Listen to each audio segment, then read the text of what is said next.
نحمدہ ونصلی ونسلم علی رسولہ الکریم اما بعد فاعوذ باللہ من الشیطان الرجیم بسم اللہ الرحمن الرحیم۔ امام دارمی نے اس حدیث کو نقل کیا جس کا مفہوم یہ ہے کہ آقا حضور نبی اکرم صلی اللہ علیہ وسلم نے ارشاد فرمایا، سورۃ بقرہ کی آخری 2 آیات اللہ تعالیٰ کے اس خزانہ میں سے ہیں جو خزانہ اللہ کے عرش کے نیچے ہے۔ اللہ تعالیٰ نے یہ 2 آیاتیں مجھے عطا فرمائی ہیں۔ آقا علیہ السلام نے ارشاد فرمایا، ان 2 آیات کو سیکھو اور اپنی عورتوں کو سکھاؤ۔ اللہ تعالیٰ کی یہ رحمت ہے اور اللہ تعالیٰ کے قرب کا ذریعہ ہے، اللہ تعالیٰ کی نزدیکی کا ذریعہ ہے، اور اللہ تعالیٰ کی بارگاہ میں اس میں دعا بھی ہے۔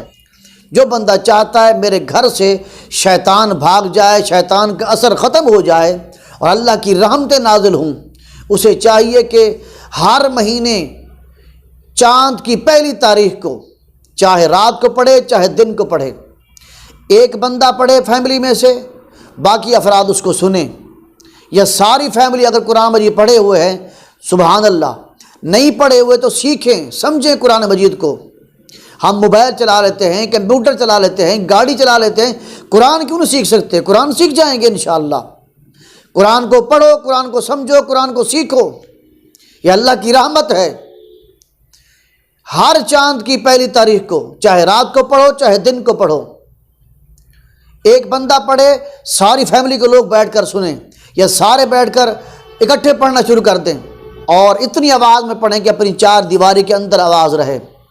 اس کو مکمل پڑھنے کے بعد پانی پر پھونک ماریں، اس پانی کو گھروں کے اندر بچے پئیں، چھینٹے ماریں، اپنے جانوروں کو پلائیں، آبادی زمین ہو تو وہاں اس پر ڈال دیں۔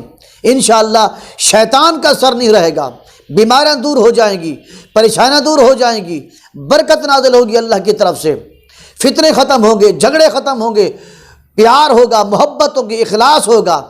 جن کے رشتوں کے معاملات پریشانیاں ہیں، بچوں کے رشتوں کے معاملے میں، ان کے رشتے انشاءاللہ اچھے ہو جائیں گے قرآن کی برکت سے۔ یہ میں نہیں کہہ رہا، یہ میرے آقا حضور اسلام کی ذات اقدس خود فرما رہے ہیں کہ سورۃ بقرہ کے اندر اللہ تعالیٰ کی رحمت ہے۔ سورۃ بقرہ اللہ کی طرف سے نور ہے، جو بندہ اس کو پڑھتا ہے اللہ اس کے سینے میں بھی نور نازل فرما دیتا ہے۔